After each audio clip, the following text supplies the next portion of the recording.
In this video, I'd like to talk about the quotation with which Nietzsche's Birth of Tragedy opens. So just to start, here's the text from page 14. So here's the first sentence of the book.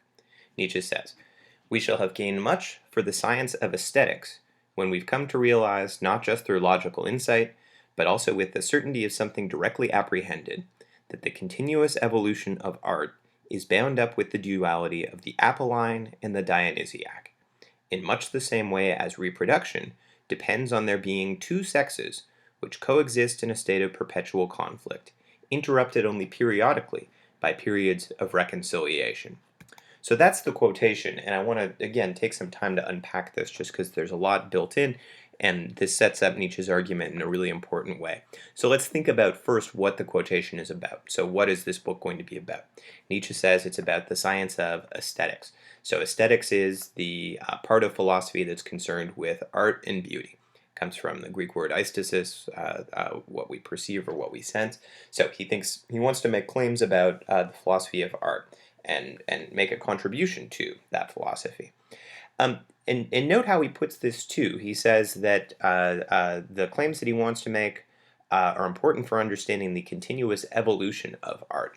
So right from the start, Nietzsche's approach to art is going to be historical, something that changes over time, where we need to be sensitive to the historical background, what's going on in the world, but most importantly, where we need to be sensitive to changes so that art itself can shift and what art is capable of achieving will be fundamentally different at different stages in human history.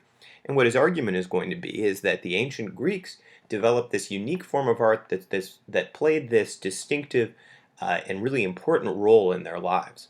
So that's what the book broadly is going to be about, the science of aesthetics, and Nietzsche thinks it's going to help us to understand the history and evolution of art. Uh, and a lot of the text, certainly this opening quotation, is premised on a set of contrasts or dualities. So note the first one that we get there.